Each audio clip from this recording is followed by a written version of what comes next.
நீங்கள் தவறவிட்ட எபிசோடுகளை இப்பொழுதே காணுங்கள் உங்கள் Tandivan.com மற்றும் Tandivan யூடியூப் சேனலில்.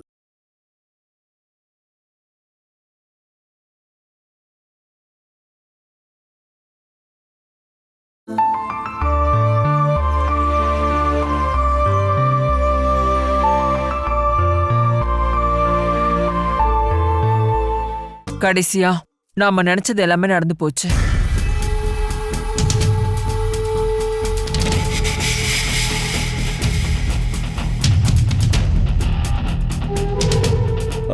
எனக்கு தூக்கமே இல்லாம போச்சு பார்வதி. நேற்று நைட்டு உருண்டு உருண்டு படுத்த என் தூக்கம்லாம் போயிடுச்சு. என்னாச்சு? உங்களுக்கு உடம்பு சரியில்லையா? இல்ல, உடம்பெல்லாம் நல்லா தான் இருக்கு, மனசுலதான் பிரச்சனையே. இவ மறுபடியும் ஏதாவது குளறுபடி பண்றாளா என்ன? இத பாரு அபிராமி, இந்த கல்யாண விஷயத்துல ஏதாவது பிரச்சனை இருக்குன்னு நீ சொன்ன, அதுக்கப்புறம் இந்த சித்திய நீ பாப்ப. ஐயோ சித்தி, நான் எதுவுமே சொல்லவே இல்ல. அப்படின்னா எதுக்காக உங்களுக்கு தூக்கம் வராம போச்சு? கல்யாணத்தை முடிவு பண்ண மட்டும் போதுமா? நடத்தணும் இல்லையா?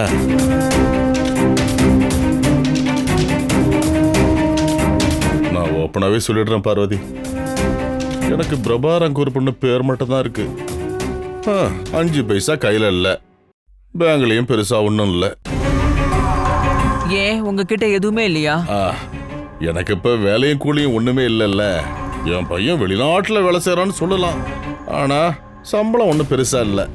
எப்படியோ அட்ஜஸ்ட் பண்ணி ஓட்டிக்கிட்டு இருக்கான் அவன். அவ்வளவுதான். அவனை ஊருக்கே வர சொல்லுங்களேன், நான் வேலை கொடுக்கறேன். அவன் என்ன லோக்கல்ல வேலை பார்க்கறான்? கல்ஃபுக்கு போயிருக்கான் இல்லையா? ஒரு காரை வாங்கிட்டு தான் வருவேன்னு சொல்லிட்டு போயிருக்கான்.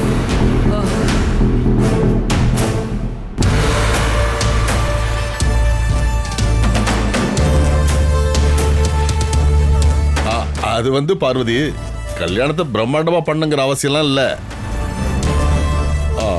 சப் ரிஜிஸ்டர் ஆபீஸ்ல கல்யாணம் பண்ணாலும் அது கல்யாணம் தான். ஆனா அப்படி பண்ண முடியாது இல்லையா? அதுல என்ன தடை இருக்கு? கல்யாணத்தை சிம்பிளா நடத்துறது இப்பதான் ஃபேஷன் ஆச்சு.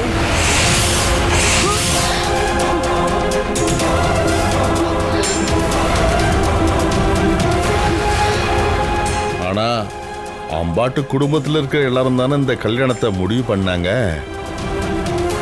இந்த கல்யாணத்தை நம்ம அந்தஸ்து தகுந்த மாதிரி நடத்தணும் இல்லையா?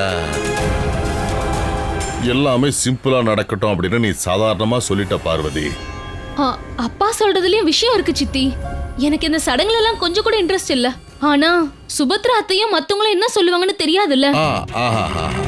சுபத்ரா மட்டும் இல்ல, சுநாதம் மாமியார் எல்லாரும் சொல்லுவாங்க கல்யாணத்தை ரொம்ப தடபடலாம் நடத்தணும் அப்படின்னு சொல்லுவாங்க. அப்படி இருக்கும்போது பார்வதி, இதோ இங்க நிக்கிற அபிராமி பிரபாரம் குறிப்பட ஒரே பொண்ணு. எனக்கு வேற பொண்ணுங்களும் கிடையாது. கல்யாணத்துக்கு வர்றவங்களுக்கு லெமன் ஜூஸும் பிஸ்கட்டும் கொடுத்தா அது கல்யாண வரவேற்பா இருக்குமா என்ன? இருந்தாலும் வர்றவங்களுக்கு ஒரு வேளை சாப்பாடு போடணும் அப்படின்னு ஒரு அப்பா ஆசைப்படுற தப்பா என்ன? தப்பா பார்வதி?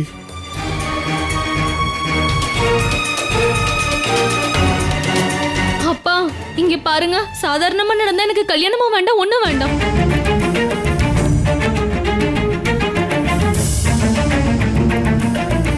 எனக்கு ஒரு கல்யாணத்தை பண்ணி வைங்கன்னு நான் ஒன்னும் யாருக்கிட்டையும் கெஞ்சி கேட்கவே இல்ல.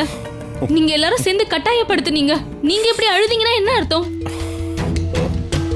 உன்னோட கல்யாண செலவை நினைச்சு கவலையா இருக்கிற அப்பாவோட கவலையான மனச உனக்கு புரியாதுமா பாப்பா, உனக்கு புரியாது.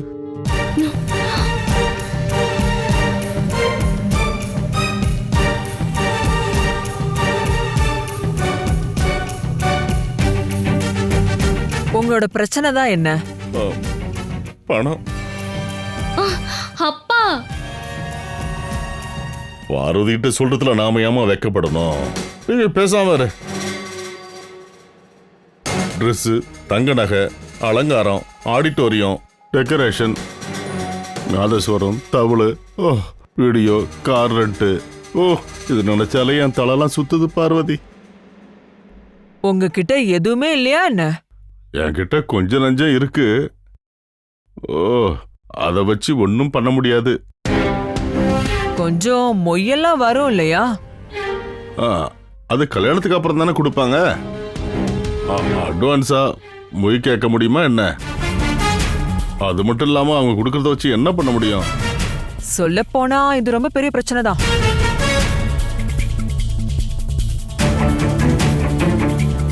இவ கல்யாணத்துக்கு ஆகுற எல்லா செலவுகளையும், நகை, ட்ரெஸ், மேக்கப் உட்பட எல்லாத்தையுமே நான் ஏத்துக்கிறேன்.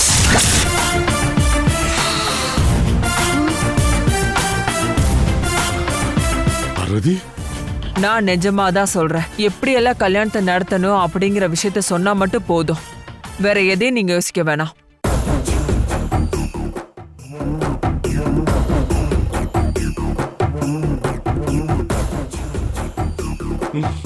பார்வதி,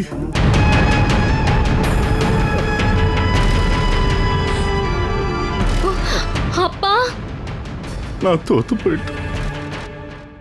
போயிட்டேம்மா. நான் பண்ண தப்பு எல்லாத்தையும் மறந்துட்டு பார்வதியோட அந்த பெரிய மனசுக்கு முன்னாடி இந்த குரூப் என்னைக்குமே நன்றி கடன் பட்டிருப்பான். போதும் போதும், இந்த கடமை நன்றியெல்லாம் எதுவும் வேணாம். எல்லாமே நல்லா நடக்கணும் தான் நானும் ஆசைப்படுறேன். இத பாரு அபிராமி, உன் அப்பாக்கு சொல்லி புரியவை.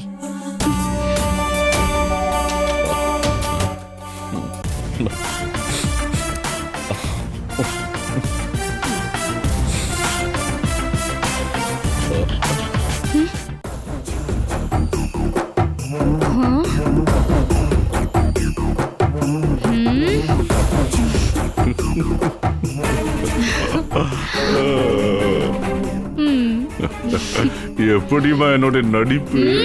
அற்புதம், சூப்பர்.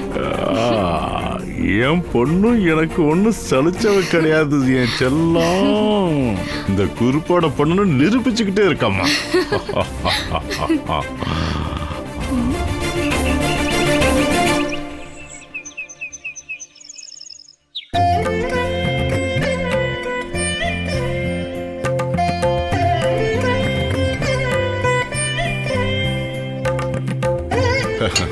ரகு, நீங்க சொல்லாம கொள்ளாம வீட்டுக்கு வந்ததுனால எங்களால எதுவும் ரெடி பண்ண முடியல. என் பொண்ணு இருக்கா பாருங்க, ரொம்ப அற்புதமா சமையல்லாம் பண்ணுவா. நான் சொல்லி கொடுத்துருக்கேன் அவளுக்கு. இவ சமைச்ச சாப்பாடை நீங்க சாப்பிட்டீங்கன்னா உங்களுக்கு தெரியும். அதுக்கு என்ன, இதுக்கப்புறம் நேரம் இருக்கு இல்லையா? நீயாமா எதுவும் பேசாம இருக்க? ரகு இந்த கல்யாணத்துக்கு சம்மதிச்சதுக்கு நான் நன்றி சொல்லிக்கிறேன். அது எதுக்கு ஃபார்முலா ஒரு நன்றியை சொல்லணும்? நான் இந்த சம்மதத்தை எப்படி பாக்குறேன்னா, என் ஆசைக்கான அங்கீகாரமா.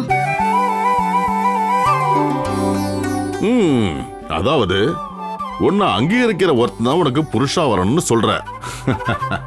அதான் ஜென்டில்மேனுக்கு லட்சணம். ரகு மாதிரி ஒருத்தர் தான் எனக்கு மருமகனா வரணும்னு நான் ரொம்ப நாளா ஆசைப்பட்டேன். என்ன மாதிரின்னு சொன்னா? பக்கா யோக்கியதை உள்ள ஒரு நல்ல பையன். நான் இந்த குவாலிட்டிஸ் உள்ள ஆளுன்னு யார் சொன்னது? அது நான் ஆளை பார்த்தாலே கண்டுபிடிச்சிருவேன்ப்பா. ரகு, உனக்கு தெரியுமா, காரு, பங்களா, தோட்டம் இருக்கிற பெரிய பெரிய பணக்காரங்களாம் இவள பொண்ணு பார்க்க வந்தாங்க. பார்த்ததுக்கு அப்புறம் அப்படியே சினிமாக்காரங்க மாதிரி வெளியே போயிடுவாங்க. வருவாங்க, பாப்பாங்க, டீ குடிப்பாங்க, போயிடுவாங்க. ரொம்ப புத்திசாலி பையன் வேணும்னு நான் சொல்லுவேன், இல்லைன்னா என் பொண்ணு சொல்லுவா. காரணம்? பக்குவமும் இல்ல, யோகியதையும் இல்ல. ஒரு மனுஷனுக்கு பணம் ரொம்ப முக்கியம் இல்லப்பா, ஒரு மனுஷனுக்கு குணம்தான் முக்கியம்.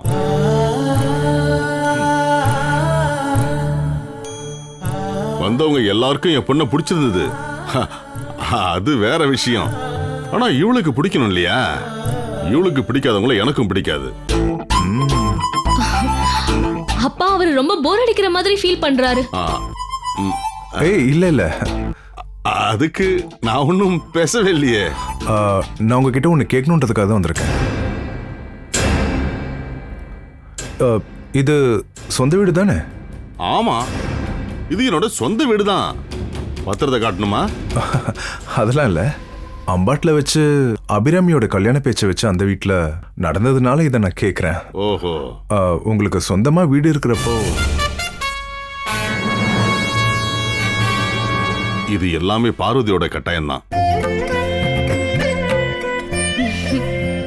இவருடைய அம்மா செத்து போனதுக்கு அப்புறம் சொந்த மகளோட இடத்துல வச்சு எல்லா சடங்கும் அங்கதான் நடக்கணும்னு பார்வதி சொன்னதுக்கு அப்புறம் என்னால எதிர்க்க முடியல. அதனாலதான் பொண்ணு பாக்குறது, நிச்சயம், கல்யாணம் எல்லாம் அம்பாட்டுல வச்சிருக்கிறோம். இங்க பாரு, இத வரப்பா, எல்லா செலவும் நான் தான் பாக்குறேன். இந்த குறுப்பை பத்தி சாதாரணமா நினைக்காத. என் பொண்ணு எனக்கு செலுச்சவ கிடையாது. கல்யாணத்தை பத்தி ஏதாவது பிளான் பண்ணிருக்கீங்களா என்ன? அதாவது எங்க நடத்தணும் அப்படிங்கறத? ரகு, நீ அதை நினைச்சு எதுவுமே கவலைப்படாத. மேக்னட் குரூப்புக்கு அந்தஸ்துக்கு தகுந்த மாதிரி உன்னோட ஆட்டிடியூட்டுக்கு ஏத்த மாதிரி எல்லாமே இருக்க போகுது. இந்த பாரு, அம்பாட்டு வீடும் இந்த ஊரும் இதுக்கு முன்னாடி இந்த மாதிரி கல்யாணத்தை பார்த்திருக்கவே மாட்டாங்க. அபிராமி பி குரூப்பு அபிராமி ரகுராமனா மாற போறா. எல்லாரும் ஆச்சரியப்படுற மாதிரி நான் அந்த கல்யாணத்தை பண்ண போறேன்.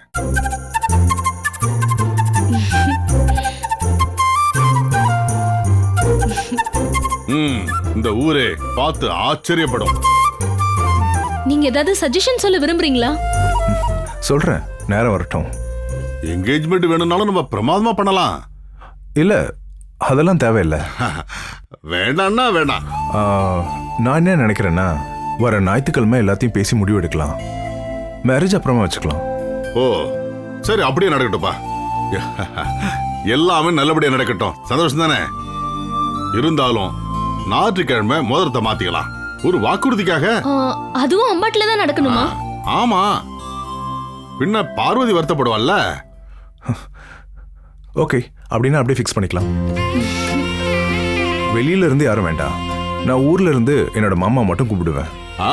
மோதிரம் மாத்திரத்தை சிம்பிளா இருக்கட்டும். அப்புறம் நான் சுபத்ராவை கூப்பிடுவேன், என்னோட தங்கச்சி. அப்படின்னா ஞாயிற்றுக்கிழமை மோதிரத்தை மாத்திப்போம். ஒத்துக்கிறப்பா. ரகு கொஞ்சம் கரடு முரடா வாழ்ந்துகிட்டு இருந்தவன் தான். அடிதடி வழக்குன்னு போய்கிட்டு தான் இருந்தான். அது எல்லாமே அவனோட வயசு காரணமா. ஆனா இன்னைக்கு அவன் அப்படி இல்லை. என்ன அவனோட கம்பெனி பேர் என்ன? Magnet group. அந்த ஒரு கம்பெனில ரகு ஒரு முக்கிய பொறுப்புல இருக்கான். மாமாங்கிற உறவுல இது வரைக்கும் நான் அவனை பார்க்க போனதே இல்லை. இருந்தாலும் விவரங்களை கேட்டு தெரிஞ்சுக்கிட்டேன். ரகுவோட வாழ்க்கையில ஒரு பெரிய மாற்றம் வந்திருக்கு. இதுக்கப்புறம் அவருக்கு கல்யாணம் பண்ணணும்லப்பா. அது கரெக்ட். அவன் கல்யாணம் பண்ணிக்க போற பொண்ணு அபிராமிங்கிறது தான் என்னோட பிரச்சனையே. அப்பா, இந்த அபிராமி யாருமா? பிரபாகர் குரூப்போட பொண்ணு. குரூப் யாரு? ஒரு பக்கம் நாரதரும் இன்னொரு பக்கம் சகுனியோட கூட்டு சேர்ந்துக்கிட்டு 2 பேரும் ஒன்னா சேர்ந்து கலவையா உருவானவர் தானே இந்த குரூப்பு. அந்த பொண்ணை எப்படிமா நம்புறது? ரகுமாமா மாதிரி தன்னம்பிக்கையும் கொஞ்சம் கோவமும் இருக்க ஆள் கூட அவ கொஞ்சம் அமைதியா தாப்பா வாழ்வா. அது சரி. அப்படின்னா ரகுவோட வாழ்க்கையை நீங்க டெஸ்ட் பண்றதுக்கா கொடுக்க போறீங்களா? டெஸ்ட் எல்லாம் இல்லப்பா. அபிராமி தான் அவரை கல்யாணம் பண்ணிக்கணும்னு சொன்னா. என் வீட்டுக்கார அம்மா எல்லாரும் கேட்டாங்க. அதுக்கப்புறம் என்னால எதுவுமே சொல்ல முடியாதுல்லப்பா. உங்க மருமகனா இருக்கிறதுனால நான் தான் வேண்டான்னு சொல்லிட்டேன்னு எல்லாரும் நினைப்பாங்க. கண்டிப்பா அபிராமியும் அப்படிதான் நினைப்பா. உங்களுக்கு பிரச்சனை இல்லைன்னா எனக்கு இல்லை. எல்லாம் நல்லபடியா நடக்கும், நான் முழுசா நம்புறேன். சரிம்மா, நடக்கட்டும்.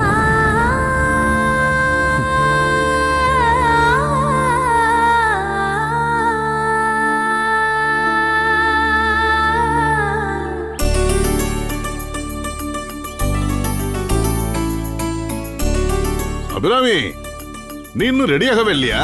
பாரு, நம்ம கோயிலுக்கு போயிட்டு தான் அம்பாட்டுக்கு போகணும். இந்த கல்யாணம் நடக்கிறதுக்குள்ள நமக்கு ஒரு விக்க ரெடி பண்ணிக்கணும். கோடீஸ்வரனா இருக்கிற பிசினஸ்மேனோட மாமனார் ஆச்சனா கொஞ்சம் கெத்தா இருக்கணும்ல. அபிராமி, கொஞ்சம் சீக்கிரம் ரெடி ஆயிட்டு வாமா, இங்க இருந்து நம்ம கிளம்பணும்ல. ஐயோ, நீங்க இப்படி அவசரப்படுத்தினா என்ன பார்த்தோம்? நான் ரெடியாகணும் இல்லையா? ஐயோ, இன்னைக்கு உனக்கு கல்யாணம் இல்ல, நிச்சயம்தான். இங்க பாரு, பையன் அம்பாட்டுக்கு வர்றதுக்குள்ள நாம அங்க இருக்கணும் இல்லையா? நீ கொஞ்சம் சீக்கிரம் கிளம்பு, நம்ம கோயிலுக்கு போயிட்டு தான் போகணும். எனக்கு இன்னும் கொஞ்சம் டைம் கொடுங்கப்பா, நான் இன்னும் ரெடியாகவே இல்ல. ஓ, இப்படி சொன்னா என்னம்மா அர்த்தம்? நீ அம்பாட்டிலே போய் ரெடி ஆயிக்கமா, இப்ப வா. அதெல்லாம் முடியாது. ஒரு வேலை பண்ணலாம், நீங்க கிளம்புங்க, நான் அப்புறமா வந்துடுறேன். ஓ அப்படியா? கல்யாணம் பொண்ணு நான் இல்ல, நீ தான். ரகு உன்னதான் பார்க்க வரான், என்ன பார்க்க வரல. அதனாலதான் நான் ரொம்ப அழகா ரெடி ஆயிட்டு வரேன்னு சொல்றேன். இல்லனா அங்க போய் சீக்கிரமா காத்துட்டு இருந்தா எனக்கு ரொம்ப வேர்க்கும். நான் போட்ட மேக்கப் எல்லாம் போயிடும். நீங்க கிளம்புங்க, நான் வந்துடுறேன். ஐயோ அப்படின்னா காரு? அதுல நீங்க போயிடுங்க, நான் பாத்துக்கிறேன். இந்த பேர் அம்பாட்டுக்கு சீக்கிரமா வந்துடணும். சரிப்பா. சரி அப்படின்னா நான் கிளம்புறேன்.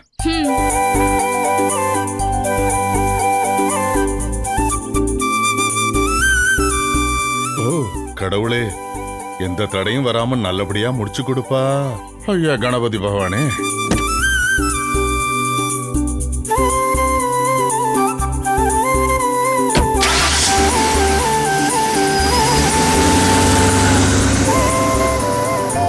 சரியா இருக்கு. சரியா இருக்கு. இன்னும் கொஞ்சம் கீழே. எங்க? ஒரே மாதிரி மடிங்க.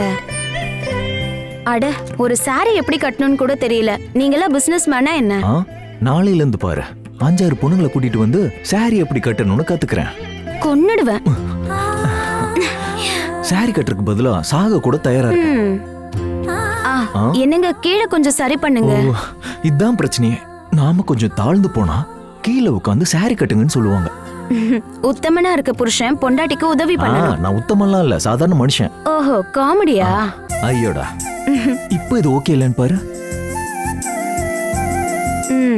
அப்பனா உங்களுக்கு கட்ட தெரியும்ல? என்னை பத்தி நீ என்ன நினைச்சுக்கிட்ட? அப்புறம் உன் கைய கொடுத்து என்னை கொஞ்சம் தூக்கி விட, இல்லனா இங்கே உட்காந்துக்குவேன். ரகு சரியான நேரத்துக்கு வந்துருவார்ல? நீங்க ஒரு வாட்டி கால் பண்ணுங்க. நம்மளால ஒரு நல்ல காரியம் நடக்குதுன்னு நினைக்கும் போது மனசுக்கு ரொம்ப சந்தோஷமா இருக்கு. சடங்கு முடியற வரைக்கும் எனக்கு டென்ஷனா இருக்கு. அபிராமி தானே பொண்ணு, அவ ஏதாவது பிரச்சனை பண்ணிட்டா? அந்த மாதிரி பண்ண வாய்ப்பு இருக்கான்னு எனக்கு பயமா இருக்குன்னு சொன்னேன். இதுக்கு முன்னாடியே அவ இந்த மாதிரி நிறைய பண்ணிருக்கால. அபிராமியால இந்த கல்யாணம் நிக்காம இருந்தா அதுவே ரொம்ப நல்லது.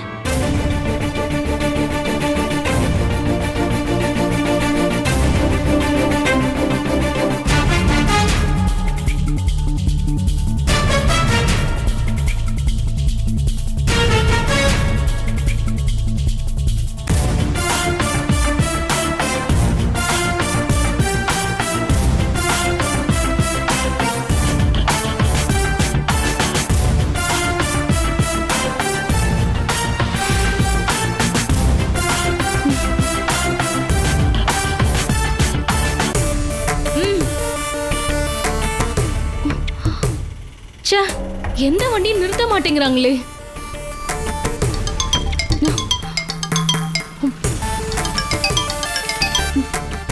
அப்பா. அம்மா நீ இன்னும் கிளம்பவே இல்லையா? என்ன ஆன்லைன் டாக்ஸி கிடைக்கவே மாட்டேங்குது. நான் ரோட்ல தான் நின்னுகிட்டு இருக்கேன். ஆட்டோவும் டாக்ஸியும் கிடைக்க மாட்டேங்குது. இப்படி சொன்னா என்ன அர்த்தம்? ரகு வரப்போறான். அவன் வரும்போது நீங்க இல்லன்னா அது மோசம் தானே. நான் மட்டும் என்னப்பா பண்றது?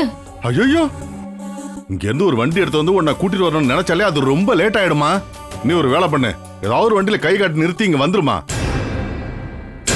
கண்டிப்பா யாராவது ஒருத்தர் லிஃப்ட் கொடுப்பான்.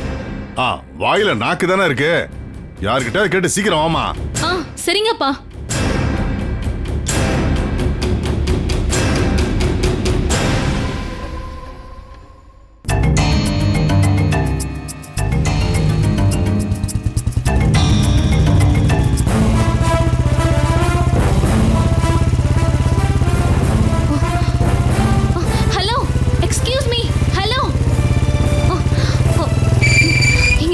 எனக்கு ஒரு ஹெல்ப் பண்றீங்களா? என்ன ஒரு இடத்துல டிராப் பண்றீங்களா? வழியை நான் சொல்றேன்.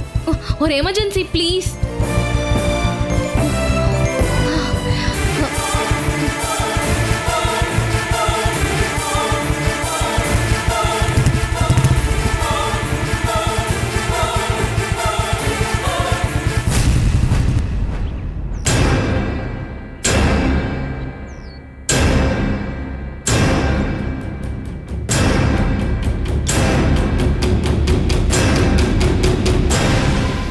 பொண்ணுங்களா இருந்தா சொல்றத கேட்கணும், தேவையில்லாம என்னதான் டென்ஷன் பண்றா.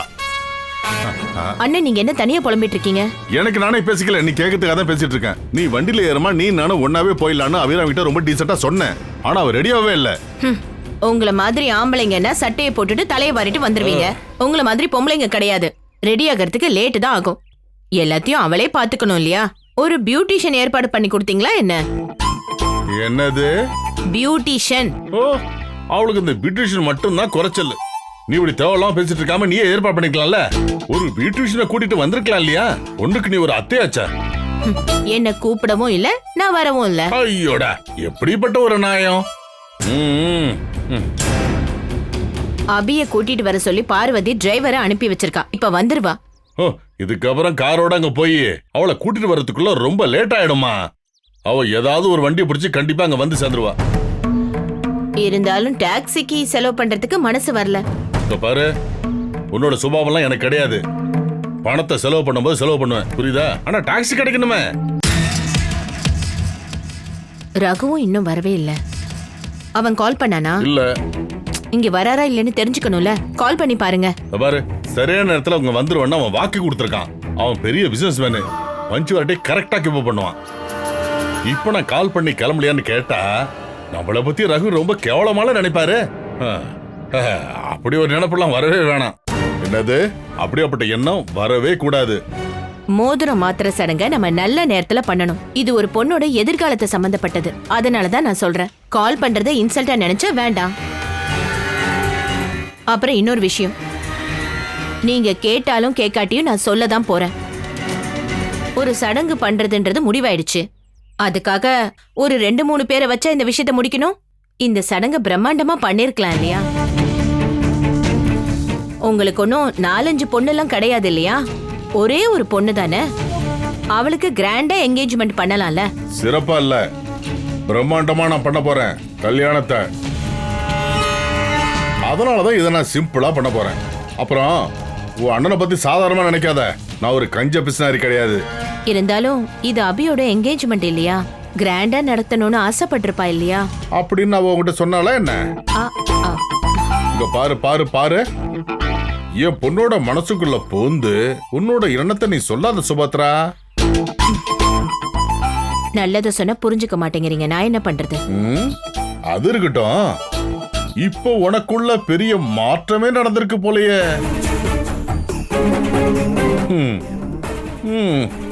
எனக்கு எல்லாமே புரிஞ்சு போச்சு. இந்த உனக்கு மருமகளா கிடைச்சதுக்கு சந்தோஷப்படுற. அவன் நேத்து ஒன்னும் எனக்கு மருமகள் ஆகல. ஒரு 3-4 வருஷம் ஆயிடுச்சு. அன்னைக்கு அவ சுகுமாரனுடைய வளர்ப்பு மகளா இருந்தா, சிற்றடத்து பொண்ணா. இன்னைக்கு அப்படி இல்ல, பார்வதியோட மகன்னு தெரிஞ்சு போச்சுல்ல. அப்படின்னா அம்பாட்டுக்குன்னு ஒரே ஒரு வாரிசு. அப்படி இருக்கும்போது மாமியாரா இருக்கிற சுபத்ராவால தரையில நிக்க முடியுமா என்ன? ஓ, இருந்தாலும் நீ இப்படி அடிக்கடி மாறத நினைச்சு நான் ரொம்ப பெருமைப்படுறேன் சுபத்ரா.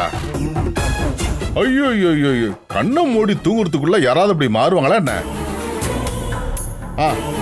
இங்க பாரு என்னோட தங்கச்சி, நீ கோடீஸ்வரியோட மாமியாரா இருக்கும்போது இத பாரு, நான் இருக்கேன்ல, கோடீஸ்வரனுடைய மாமனாராக போறேன், தெரியுமா? இங்க பாருங்க, நீங்க பெத்த பொண்ணோட வாழ்க்கையில ஒரு முக்கியமான விஷயம் நடக்க போதில்ல. இன்னைக்காவது கொஞ்சம் நல்லத பேசலாம்ல நீங்க.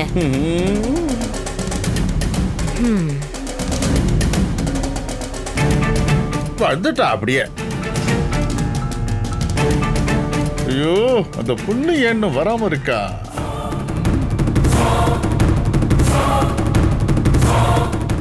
Catch us on TV, Tandivan.com, Facebook and YouTube.